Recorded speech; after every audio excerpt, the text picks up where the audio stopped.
everyone, it's Kim, and welcome back to Bookmarks and Breadsticks.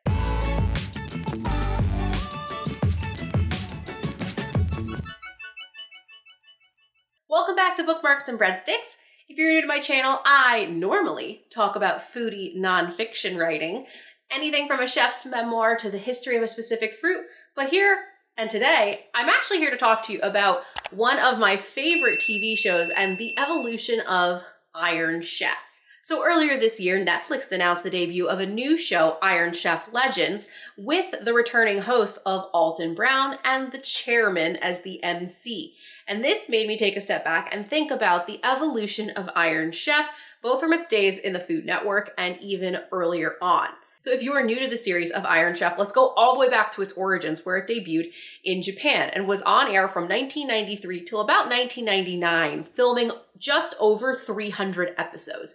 The show did go off the air in 1999, but there were some sporadic special episodes that were filmed. And the show, produced by Fuji Television, focused on a chairman. The chairman was a gourmand and wanted to explore and learn all about all of the foods of the world, definitely coming from a place of indulgence, and not indulgence as in sweets, but plenty, bounty. And he had 3 iron chefs that represented different cuisine. One of the most important and noticeable chefs is Masaharu Morimoto, who will show up in Iron Chef America, which I will get to in a little bit. So the show it was a cook-off show. It always featured a new guest challenging one of the show's resident Iron Chefs in a timed battle, and it was a timed cooking battle built around a specific themed ingredient. So if you are interested, you actually can find full episodes of Iron Chef from Japan on YouTube. You can also find it on the cooking channel if you are still someone who subscribes to streaming platforms or basic cable television. So I managed to watch one of these episodes of the original Iron Chef. And the format is pretty straightforward. You have a chairman who introduces a guest, and the guest chef actually gets to pick which of the Iron Chefs they want to go up against. One of the 3 different chefs. And then as the challenger will pick a chef, and then the 2 will come and meet together and be introduced to the secret ingredient. They usually have about 60 minutes to create 5 unique dishes, all focused around this special ingredient. It can be anything from tuna to, in later episodes, bizarre and unique things. You could think of ice, tomatoes, you name it, they probably used it. And then those dishes would be presented in studio, live in front of judges. The Japanese version, or Iron Chef, actually featured 5 judges, which I thought was really unique at the time. The more I watched the episode, the more I kind of had to laugh, because only one was an actual food critic, and others could be anything from a hotel manager to, actually in the episode I watched, a fortune teller. The episode I watched was about live king crab, so you got to watch these chefs break down the live crustaceans and create really unique dishes. And I actually picked an episode specifically so I could watch Morimoto battle.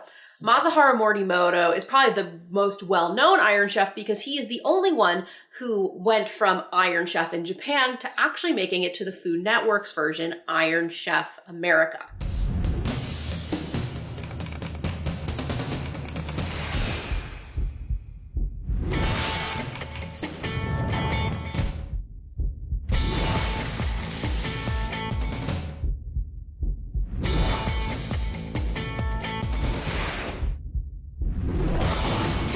Vitality, fire. That's what we got in Kitchen Stadium. This is Iron Chef America. So in Iron Chef America, this show debuted in 2004. So just 2 years after the Japanese version went off the air. And in 2004, this was owned by the Food Network. Food Network announced that it would air an Iron Chef special called Iron Chef America Battle of the Masters, which is where Sakai and Morimoto, 2 of the Iron Chefs from Japan, would duel against American Iron Chefs Bobby Flay, Mario Batali, and Wolfgang Puck. They were all Food Network personalities at the time and really well known as American celebrity chefs. This is the first time we're introduced to Alton Brown also as the announcer slash I'd say yes. This is the first time you're introduced to Alton Brown as an announcer, who is also a staple of the Food Network for his show Good Eats, Curious Eats, and he goes on to host many other shows throughout the years.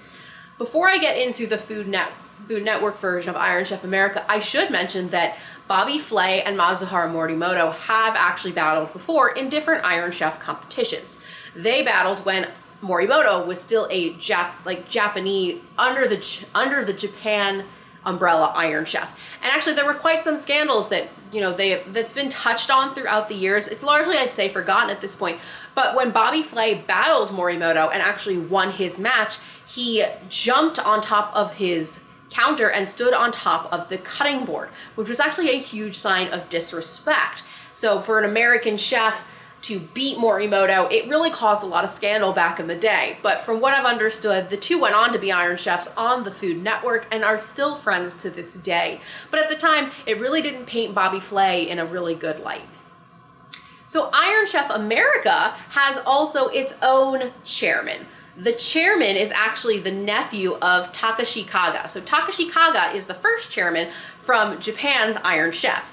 The new chairman is Mark Dacascos, and he is the chairman. In the storyline, he is the nephew of Takashi Kaga, but actually they have no relation whatsoever in the real world, which at the time, when I was researching this video, found that quite devastating that they didn't actually have any relation. But now looking at them side by side, I guess I was just a little bit of a naive kid growing up. So 2004 is when Iron Chef America starts to debut in the United States. This is the show I grew up with. I would watch this with my sisters Saturday nights and really see which Iron Chef would, which competitor, if any, could be an Iron Chef. So when the series debuted, it started with 3 Iron Chefs: Bobby Flay, Mario Batali, and Wolfgang Puck. When Puck retires, that is when Masaharu Morimoto joins Iron Chef America. And then a 4th chef is added, Kat Cora, who is the first female Iron Chef. The location is then moved from Los Angeles to New York for filming purposes, and to this day, down in downtown New York, that is where a lot of the Food Network shows are still filmed to this day. From then on, more Iron Chefs are added, including the 5th chef, which is Iron Chef Michael Simon. He is the first winner of the Next Iron Chef, a culinary competition where you battle to become an Iron Chef. In 2009, we get Chef Jose Garces, and then in 2010, we get Chef Mark Forgione, who won the 3rd season of the Next Iron Chef and is overall the 7th Iron Chef. Later on, Chef Jeffrey Zakarian won the show's 4th season in 2011 to make him the 8th Iron Chef, and in 2012, Chef Alex Gornishelli, woman, who served as a sous chef on certain episodes for Jeffrey Zakarian, won and became the 5th and final Iron Chef after winning the 5th season of the Next Iron Chef. Iron Chef America was on air from 2004 to 2018. So long running stand with, obviously, as you can see, by adding all of these new chefs, Iron Chefs specifically, you continue to keep the show interesting. But some nuances and lots of things from the Japanese version Iron Chef are carried over into Iron Chef America.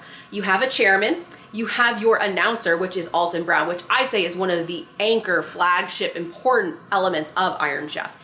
The challenger does get to pick their chef to compete against. There is a secret ingredient, and judges are able to break down their scoring based on originality, plating, and taste.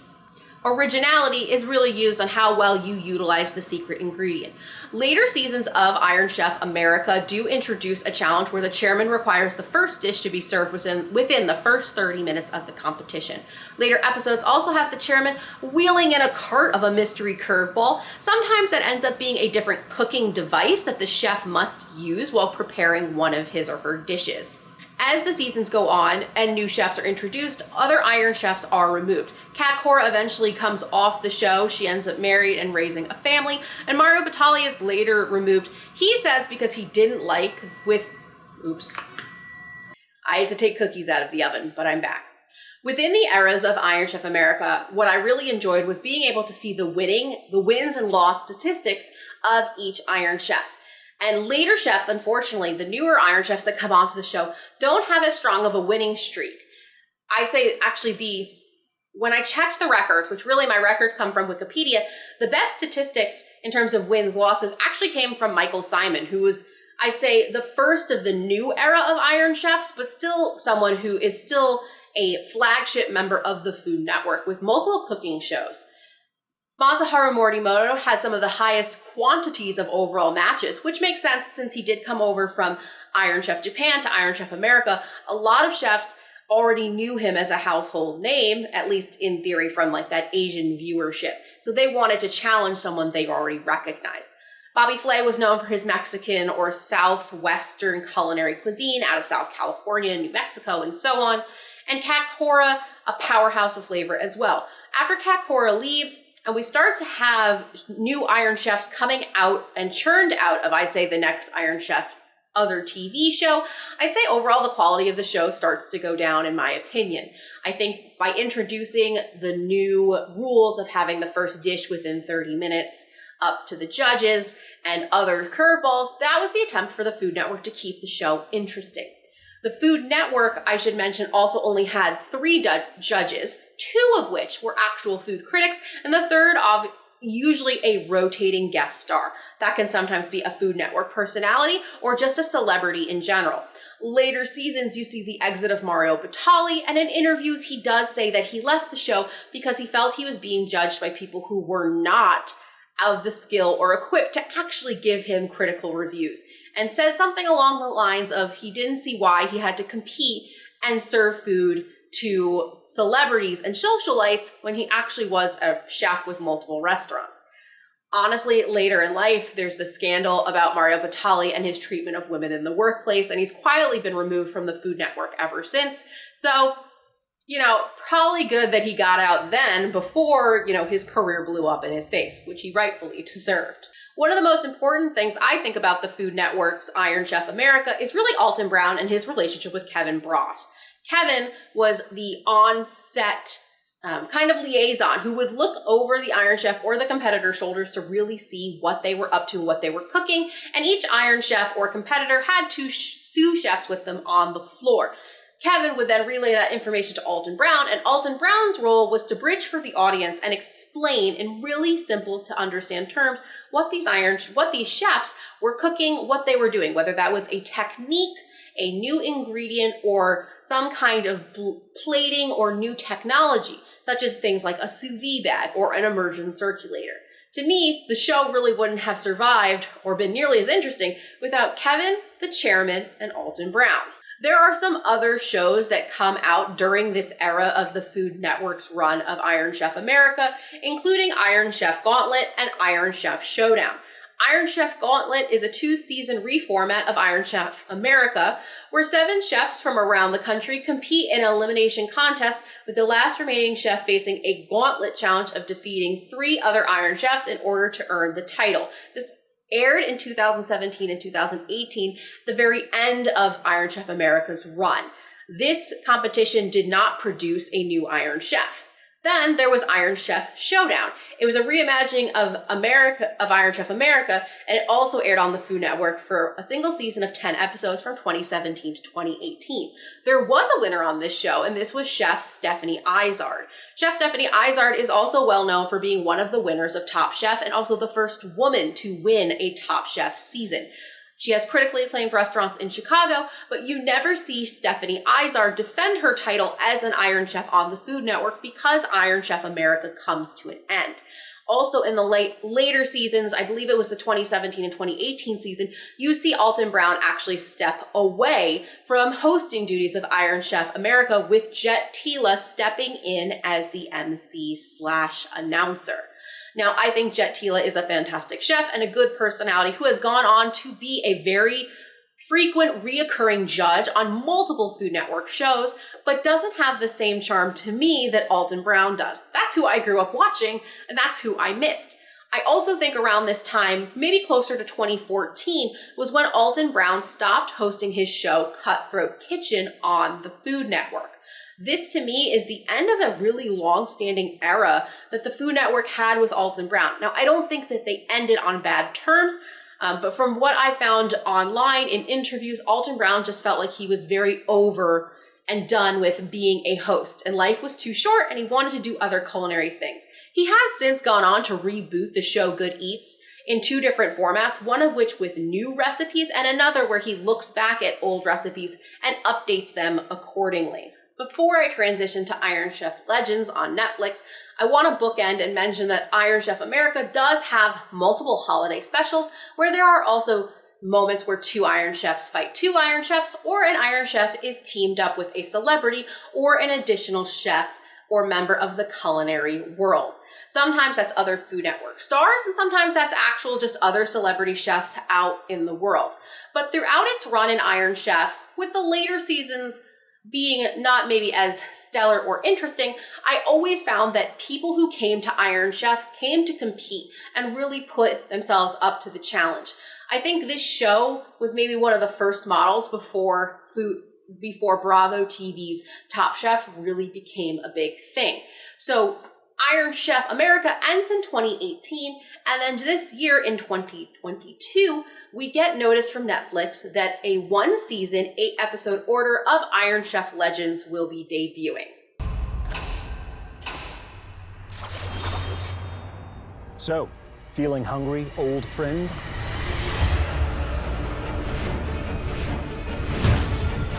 Hungry for battle! What a coincidence, because that's exactly what's on the menu. I'm Alton Brown. The king of culinary competitions has returned. And I'm Kristen Kish. Along with Alton, we'll be guiding you through all of the exciting cooking combat. You have 10 seconds. 9, 8, 7. An epic battle royale with the chance to be crowned the Iron Legend. This is Iron Chef. Brings back 2 beloved members of the Iron Chef family, the chairman, which is the American chairman, and Alton Brown. Alton Brown, though, in this new season, has a new co-host, Kristen Kish. And Kristen Kish is one of the members and winners of the Top Chef family. And this is, in recent years, we have seen the Top Chef world and the Food Network world start to overlap. But I'd say in the last decade, these 2 worlds were largely separate. They belonged on different networks, and often if a Top Chef contestant showed up on a Food Network show, there was no actual naming of the show they came from. They would mention that they were on culinary competitions, but never actually drop Bravo TV's Top Chef by name. But Kristen steps in as a co-host. There are 8 episodes altogether and 5 new Iron Chefs. In Iron Chef Legends, the 5 new Iron Chefs are Curtis Stone, Dominique Crenn, Marcus Samuelson, Ming Tsai, and Gabriela Camara. The challenger chefs compete against the Iron Chefs to prepare a dish centered around a secret ingredient. Again, 60 minutes and a secret ingredient. Hosts Alton Brown and Kristen Kish provide real-time commentary on how the competition proceeds. Each episode had 3 judges, 2 of which were mainstays throughout the season and the 3rd rotating in. You have Andrew Zimmerman and Nilu Motamed and the 3rd guest judge. At the end of the season, the highest scoring challenger returns to face off against all 5 Iron Chefs in the hopes of becoming an Iron Chef legend and receiving a golden knife. So there's a lot of changes to this format. And first off, we've changed networks entirely. We are now run and owned by Netflix. The introduction of Kristen as a second co-host, I think, was actually a smart move. You age down your host. Alton Brown is the legacy and the, I'd say, wealth of information, but Kristen has really infectious energy. She is excited to be there and is learning with you, but is still a culinary expert in her own right, just of a different generation. Also, it's really great to have female representation. She is part of the LGBTQIA+ community, and she's younger. Good for demographics, good for viewership. One of the other big changes right off the bat is that the chairman actually chooses which Iron Chef the challenger will go up against. This is a big, I'd say, deviation from Iron Chef America, where the challenger would pick who they competed against. Now, I watched all 8 episodes, but I have to say the first episode was probably the hardest to get honestly get past. I really didn't like it. I found the challenger was very gimmicky. He wanted to run and owns, a sandwich-based restaurant, but all of his plating was on childhood toys that didn't really show originality as much as they were quirks. On top of it, he and his staff were seen multiple times, camera cutting to the three of them drinking during the competition. Previous iterations of Iron Chef, both Iron Chef America and Iron Chef Japan, are known for prestige, and this felt very gimmicky. This felt very inauthentic to the Iron Chef brand. It was very hard for me to get past that. On top of it, the final judging and the scores did not break down into plating, originality, or taste. You were given one sole number as a viewer, 85 to 86, and you had no context really for where that scoring actually came from. Another big deviation is that when it came to judging, instead of just eating the plates up at the judging table, the judges were asked to get up from their stands where their TV monitors are built in where they can watch the action and come down to a round family table where the three judges would sit across the table from both Alton and Kristen, and the five of them would essentially have family dinner together, judging these 10 dishes, 5 from each chef. That was really strange, and on top of it, the chairman, who has always been a quiet, kind of silent partner, did not participate in any of the judging or tasting. Again, Alton and Kristen don't provide any scores while they eat either, and that role used to be the chairman's. Perhaps because the chairman was not talkative during Iron Chef America, they thought giving this space to these announcers would allow for more commentary. I'm not quite sure it worked. I don't know what the benefit was of sitting at a round table versus sitting up at the judges' pillar where they watched all of the events and episode unfold. Within those 8 episodes, if you were a challenger who won and defeated an Iron Chef, you were given a medal. This was also new. Prior winners of Iron Chef really only were given the prestige and never a trophy or a medal. I don't know if the medal did anything other than provide bragging rights. But if you were the challenger with the highest score, you were the one that would come back in the season finale episode and battle all 5 Iron Chefs at once in a battle royale.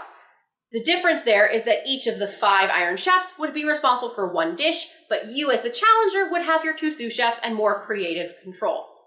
That first episode, I think, was a bad decision in terms of marketing and editing. That was not the most likable chef to look at, or he felt very insincere and gimmicky. Now, I did proceed on and continued to watch the rest of the show and did find that the show does start to take a little bit more. It got better. It improved as episodes went on because now we're talking and meeting chefs that are cooking from their heritage and from their family lineage. So you're learning and have chefs that are cooking from Mexico, some that are cooking from their family recipes of their grandmother in Korea. And there's a lot more of a conversation about food memories and food heritage and cooking from your family lineage and like where you come from, which I think really brought a new element of culture that wasn't originally discussed in the original Iron Chef America. Iron Chef America was, I am here to cook. This is my culinary cuisine. It's what my restaurant's known for. And here I am churning out 5 dishes. In Iron Chef Legends, we really get a chance to talk more about the impact of global cuisine, where you grow up, ingredients, recipes, family memories, and so on. And I think that was a really nice element that built over time. And it wasn't just the challenger that we learned more about, but even our Iron Chefs, including Dominique Crenn, specifically talking about how the sea had a very formative part of her culinary career when her father first took her to the sea as a child. In the middle of these episodes, though, our chairman does decide that 2 Iron Chefs need to fight 2 Iron Chefs just to keep them on top of their game. And it felt very much like a filler episode that we didn't need to have. Now, I did mention Iron Chef America used to have these kinds of holiday specials where Iron Chefs would team up and do special things. And that's what I think this episode was meant to reference. But in an 8-episode series, it was too soon and I didn't need it, nor did I really have a bond with any of these new Iron Chefs yet. You could honestly skip that entire episode because it had no grounding in the overall arc of Iron Chef Legends, which is a competitor will try and beat the Iron Chefs to become an Iron Chef Legend. So skip the episode if you want, you're really not missing anything. The other arc or new spin of the show is that oftentimes the chairman not only brings in a secret ingredient, but also brings in a culinary style, such as street food and tailgating. The tailgating episode specifically had guest sous chefs that were ex-football players. So I think they're trying to stay modern and try and bring some new twists to it, but ultimately I wanted to watch a cooking show. I wanted cooking to be at the forefront and then the gimmicks to come after, and I don't think Iron Chef Legend quite achieved that yet. We did not get a new Iron Chef Legend at the end of this season, and the beautiful golden knife is on display for season 2.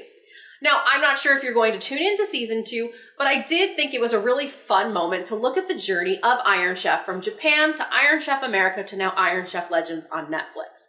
Let me know in the comments below if you enjoyed this analysis of this beloved TV show and its evolutions, and if you think there's another show I should review next, drop it in the comments below. Please don't tell me to watch every season of Top Chef, because trust me, I already have, but reviewing 19 plus seasons in one video might take hours.